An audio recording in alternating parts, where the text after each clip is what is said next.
Okay, what's good, everyone? It's your boy GD, the sports actor. Talk a little bit about sports, talk a little bit about acting. And today we're going to be talking about the New York Giants. And on this segment, definitely going to be talking a little bit about the preseason game that happened on Thursday. Wasn't able to recap that next day on Friday, but a lot of exciting things that happened after that game. So just want to touch a little bit about that win that we had against the Detroit Lions. 14-3 was the end of the score on that game.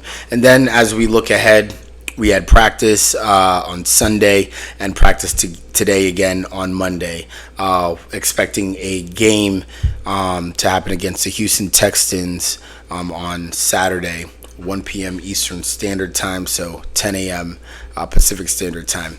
But as far as what the New York Giants were able to accomplish, primarily from second string and rookies and individuals looking to earn a place on this team, I thought that it was phenomenal. Especially compared to how we started off last year. I thought that this joint practice into just a string of runs that we've had from just our individual team practice, from training camp to joint practice with the Detroit Lions to now us playing them in that preseason game. I mean, the Giants are just looking good, especially on defense. Defensively, the Giants are just looking sound. It was great to see Tyler Nubin out there just looking really dominant. And that's going to be an interesting battle to see what happens between Dane Belton or Tyler Nubin. But as I stated before, personally to me, you're trying to replace Xavier McKinney. Yes, Dane Belton is a great ball hawk, but I still think that, he would be considered my number 2 at that safety position. I mean, I just like Tyler Nubin's build a little bit, his speed, and the guy's a great tackler. I mean, he was all over the field on Thursday, and I thought that he, was great against the run and, great against the pass, and even not only assisting, but some solo tackling that he did there as well. So I'm really loving what I'm seeing from Tyler Nubin, from Drew Phillips, and that was expected. I expected these guys to come out, ball out, and continue to progress from what we've seen. I mean, these guys are true defensive players. They play with aggression. They play with the willingness to tackle and to get after it. And so that's what we need, especially from these young rookies that we're bringing in. As far as the defensive line was concerned, I thought that they did, great as well. Especially with just the run stop, getting in the backfield, putting that pressure on wasn't Jared, it wasn't Goff, but the second string that they had in. I thought the Giants, did really well when it came down to that. We saw an exceptional performance from the running game and the running team. That is also going to be a very interesting competition, because now we've seen that you have about 4 different options that you can go to. We have Devin Singletary at the helm, and from there it's pretty much a It's anyone's game, anyone's ball at that point. I mean, you have Tyron Tracy, who showed that he can shed off tackles and get you yards after the catch. Great for any of those 4th and 3, 3rd and 5. The guy just looked really, really strong and had the ability to, put on some jukes and display,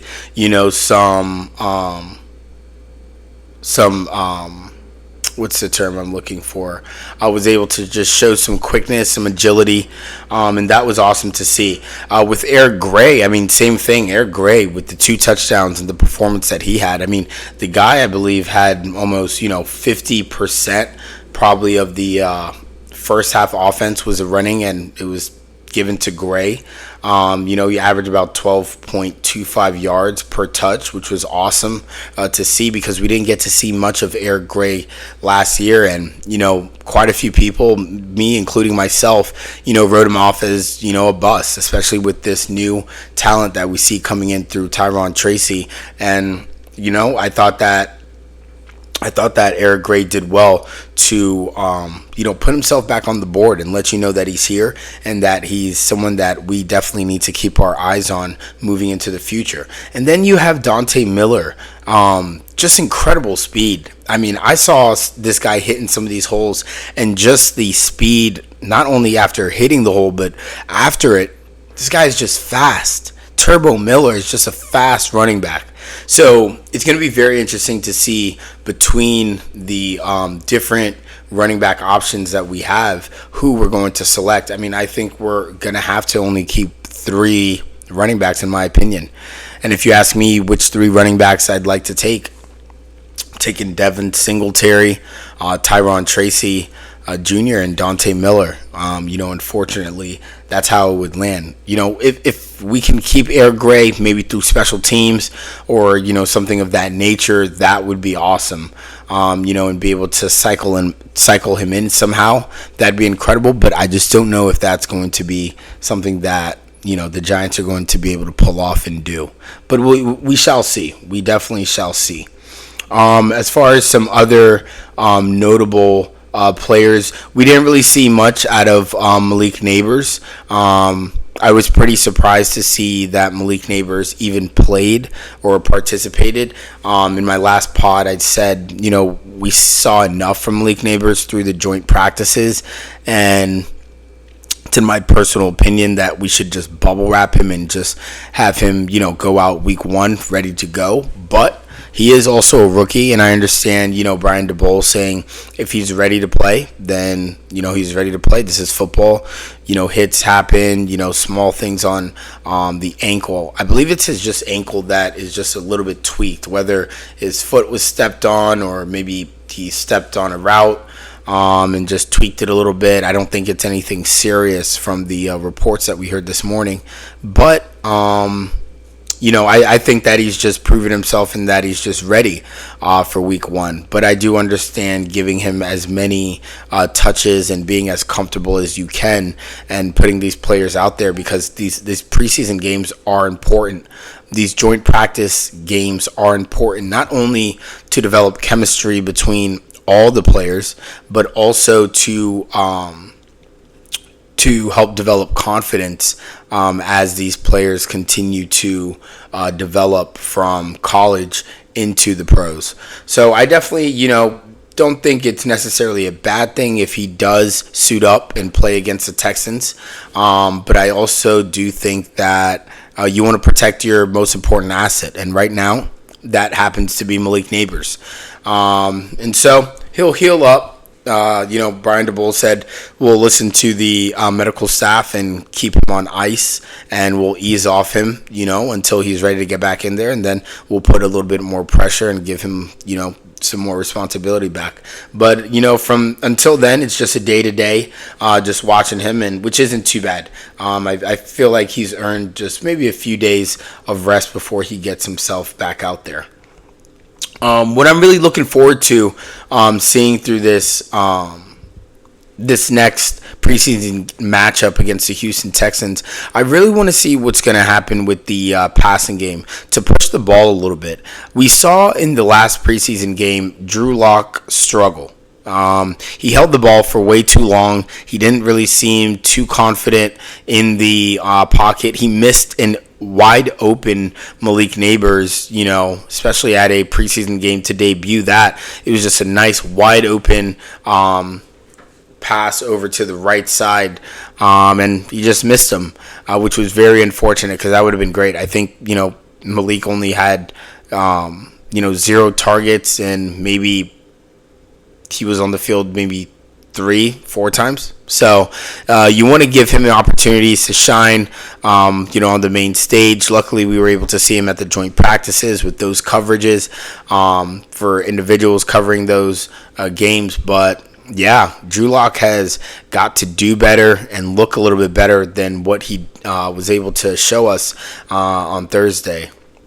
And so, Tommy DeVito had to come save the day. But again, I've said it in past podcasts, I like Tommy DeVito. Tommy DeVito, I think, is a great backup quarterback. Not only does he have, is he fearless, he makes accurate, decisive decisions, and he's not afraid to sling the ball whether that's through the air or, throw a bullet. I think he has great arm strength, and I really think that he understands the offense. Tommy DeVito would have his one-on-one sessions with Brian DeBoer, fortunately, especially with everything that was happening with Daniel Jones through his injury process last year. Tommy DeVito won us quite a few games at the end of the season, 3 if I'm not mistaken, and he looked good. And I think he plays well with, wide receivers, especially young, fast ones. I think, every time he comes in, has great relationship with Slayton and tight ends. And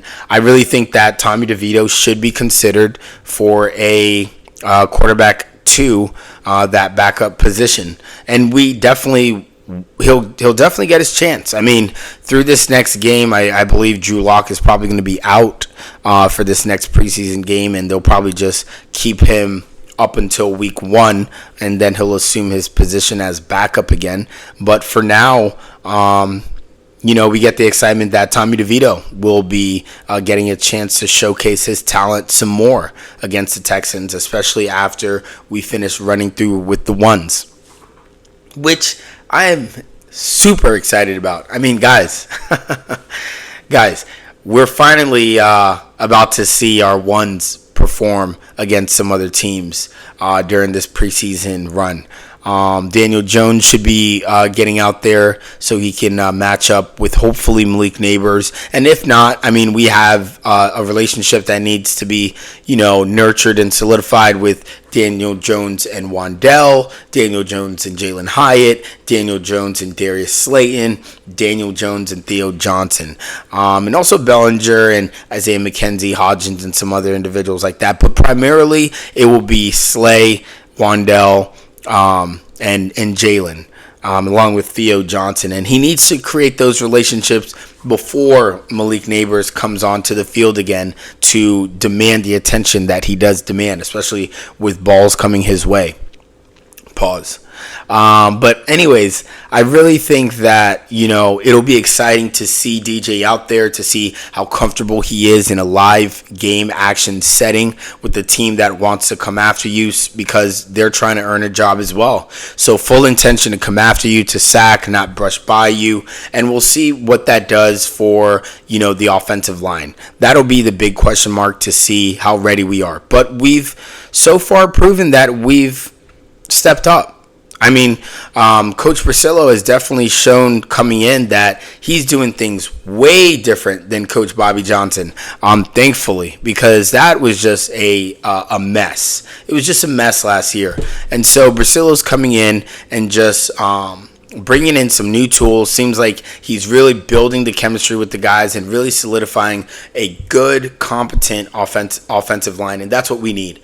And so John Michael Schmitz just reported back today, and that's awesome to see, him come back, because he needs these reps after this is, after coming off of his rookie year. Really has a lot that he needs to show, because his rookie year was pretty mid.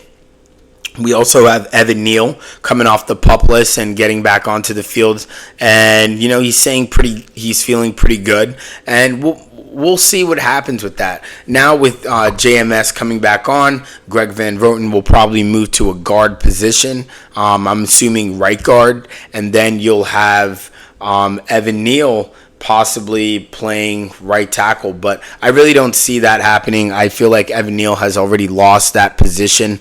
If Evan Neal wants to play for the New York Giants, I believe the only position he'll be able to get there will be right guard, because left tackle is already locked up. Left guard, John Runyon, already locked it up. You have John Michael Schmitz coming back in, Greg Van Roten moving over to the guard position, and now it's the tackle position that's up for grabs. And Evan Neal hasn't earned that position at right tackle. So it most likely will go to Jermaine Illuminor, who's played already with Greg Van Roten, and will create a lot of good chemistry and a lot of good blocking from that side with those two over there. And so, Evan Neal will continue to work. Possibly earn a position back if an injury may happen, which I'm not hoping for at all. But for now, he'll just, sit behind and hopefully, maybe earn enough time with the Giants blowing out teams that he'll get on the field, see some time, and then be able to get his resume back up for potentially maybe another team, a trade. Who knows what will happen with that. But for now, I really do like the offensive line with the players that I had just named, with Andrew Thomas, John Runyon, John Michael Schmitz, Greg Van Roten, and Jermaine Illuminor. I really like those five, and then you got Theo Johnson or Bellinger as well when we throw in the tight ends. So I really hope we move forward with those guys, which then, can give us a lot of good chemistry and good balance for Daniel Jones to do his thing in the backfield. Because I really think that DJ is ready. He's looking great. He's throwing some really amazing balls, especially some real deep ones. And so I'm excited. I'm really excited to see what the New York Giants are going to be able to do during the regular season. But for now, during the playoffs, we're looking good. And all we need to do is continue to string along a day after day mentality. It's the next one up. Now we go up against the Texans. Not going to be at home. We go into their house. To go up against C.J. Stroud and them boys. And this will be a nice test. We just had a great test against the Detroit Lions. This will be another great test against another good team that I think is great for a preseason game. I mean, the Texans went pretty far last year, and I believe they will go far again this year, same as the Lions. So, we're going up against some strong teams early on in the season, in the beginning, and that's what we need.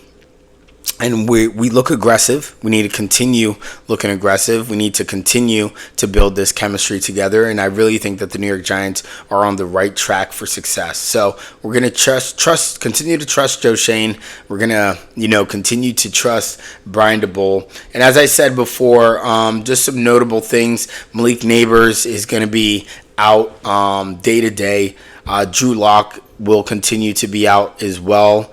And then from there, I believe today there was 2 sacks potentially by Kayvon Thibodeau just working, and there was a few one-on-ones. I think Dane Belton had an interception, and it looks like Tommy DeVito threw a touchdown pass to Isaiah Hodgins, which is great. Isaiah is a big target, which is awesome.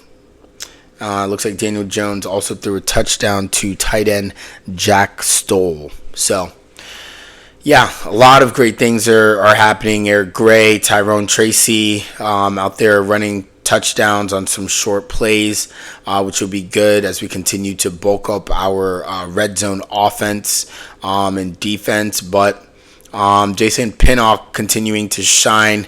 Great grab from, the Jets when we had gotten him. Dane Belton also doing his thing, continuing to grab interceptions. I mean, the guy's a ball hawk. And then looks like Tyler Nubin getting back out there, which is also nice. And yeah, it's a lot of great things happening during preseason and practices. We practice again on Tuesday, Thursday. We're off on Wednesday, flying out to Houston on Friday, and then game on Saturday. So let's go blue. Let's keep rocking. Your boys here. Sorry about posting a little bit late after the game, but had to get the video out, and I'm glad that I did. And just got to keep going, one day at a time, trying to be as consistent as possible, and not beating yourself up, when you don't. But yeah, appreciate you guys. This is your boy GD the Sports Actor. Peace.